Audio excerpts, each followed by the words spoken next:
绝世唐门62集，霍雨浩结束2年半的魂导师学院学习之旅，和靳红尘谈判，拉拢一人入唐门。当王东看到霍雨浩有女儿后吃醋了。下面我们深入看看吧。随着霍雨浩在与泰坦的切磋后，让霍雨浩意识到自己还需要和雪女磨合，他决心要掌握和雪女的配合能力，于是在峰顶处冥想，思考如何将雪地三绝与自身的魂技结合。霍雨浩发现自己的魂力恢复速度大幅提升，特别是在施展大寒无雪时，魂力不仅没有消耗，反而有所恢复。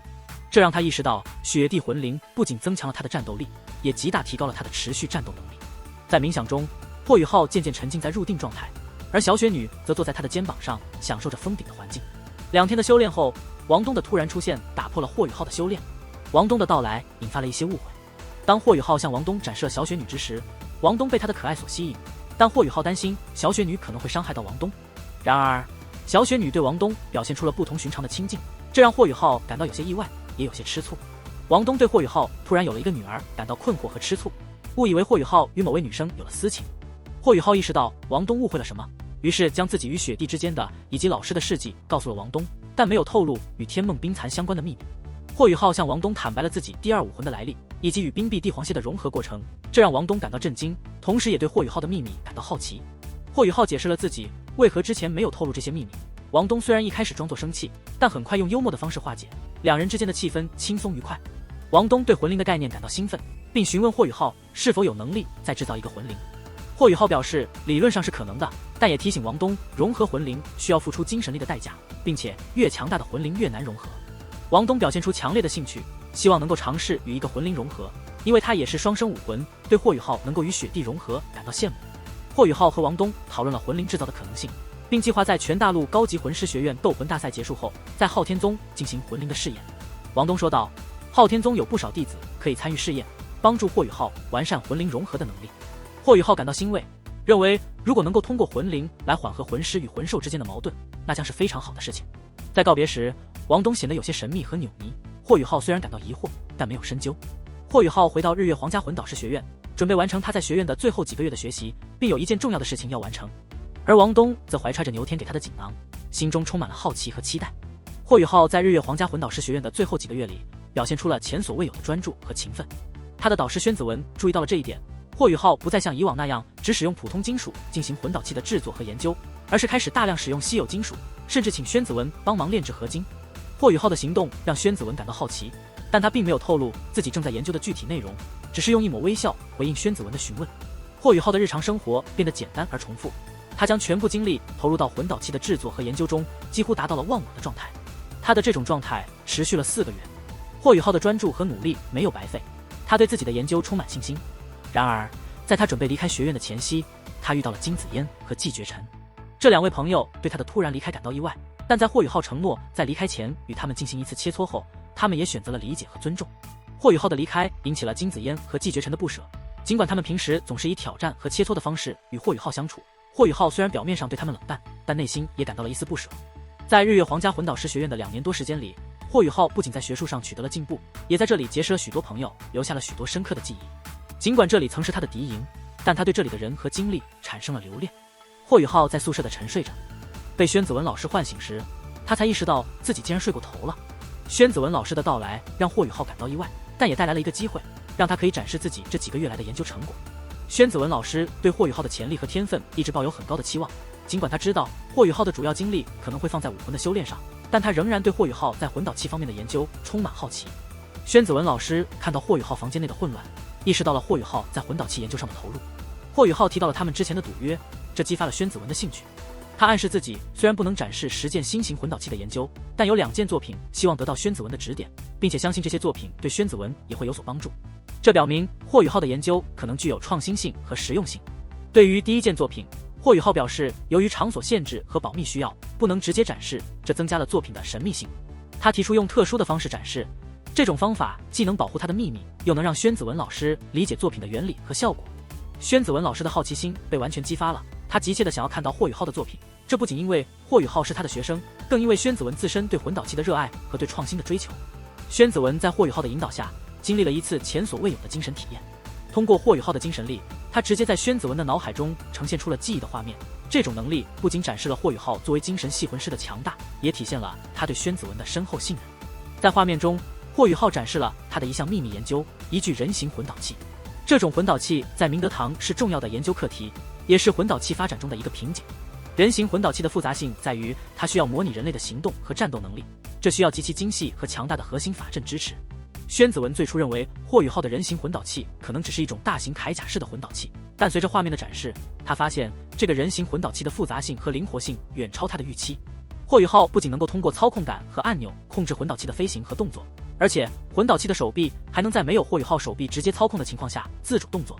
这种能力表明，霍宇浩的人形魂导器可能已经实现了一定程度的自动控制，这是魂导器技术中的一大突破。宣子文作为魂导器的专家，立刻意识到这项技术的重大意义和潜在的军事及实用价值。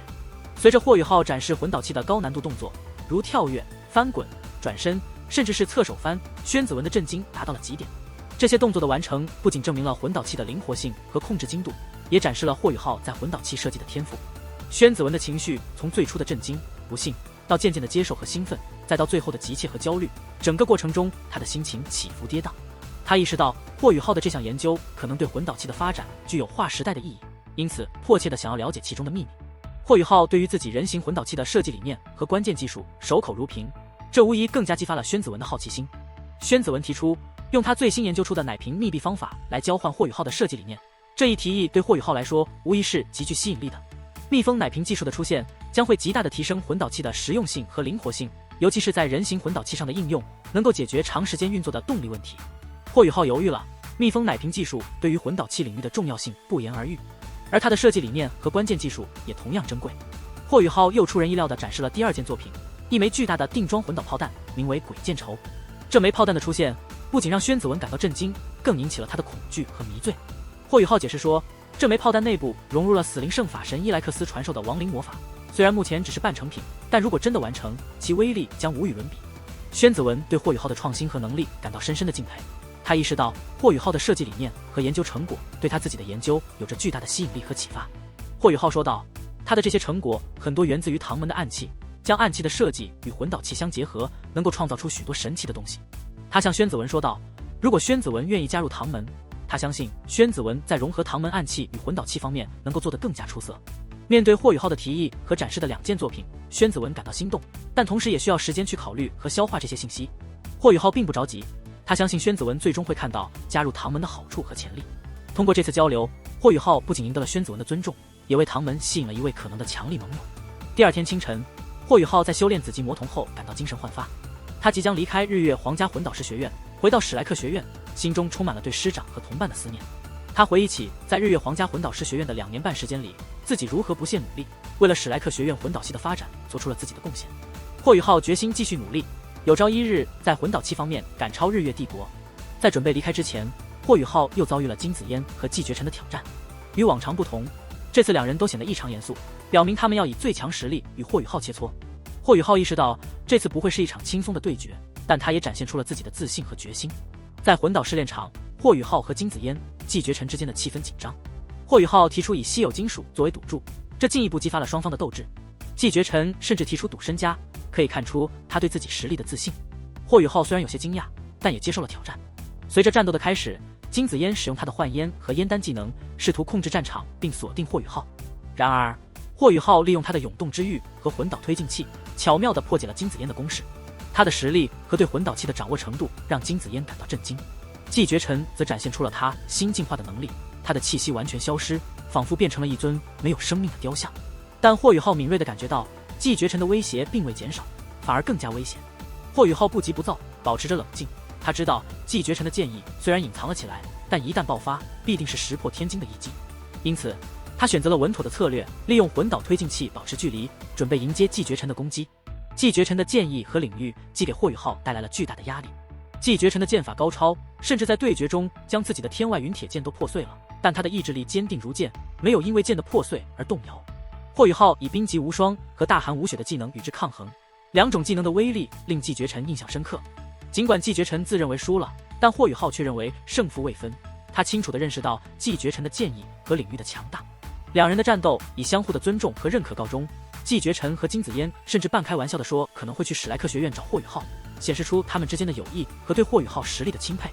霍宇浩在战斗后决定去见明德堂主镜红尘，一方面是为了表示感谢，另一方面也是为了商谈一些事情。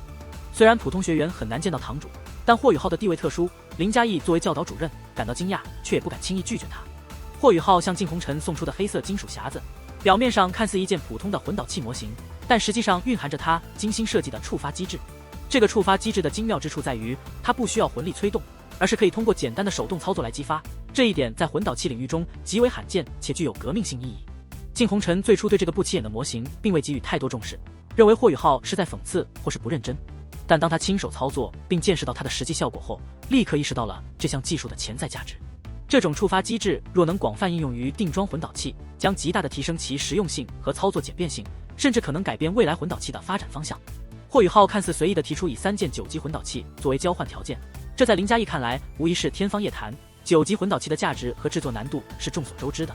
靖红尘虽然对霍雨浩的开价感到震惊，甚至有些愤怒，但他内心清楚这项技术的潜在价值。在霍雨浩故意表现出降价的姿态后，靖红尘意识到这可能是霍雨浩在试探他。霍雨浩与靖红尘之间的谈判充满了策略和心理博弈。霍雨浩提出的条件明显超出了靖红尘的预期，他所要求的稀有金属无一不是极其珍贵，每一样都是制作高级魂导器的核心材料。靖红尘认为霍雨浩的要求过高，甚至有些不切实际。霍雨浩似乎早已预料到靖红尘的反应，他并没有因为靖红尘的愤怒而退缩，反而以一种轻松的态度继续进行谈判。靖红尘虽然愤怒，但他也清楚霍雨浩提出的触发装置的价值，这种能够简化魂导器使用的技术，对于提升军队战斗力有着不可估量的作用。因此，尽管他不愿意承认，但他内心深知霍雨浩的要求并非完全没有道理。霍雨浩提出的条件虽然苛刻，但他也给出了一定的谈判空间，表示愿意商量减少一些要求。这实际上是给靖红尘一个台阶下。最终在太子徐天然的介入下，双方达成了妥协。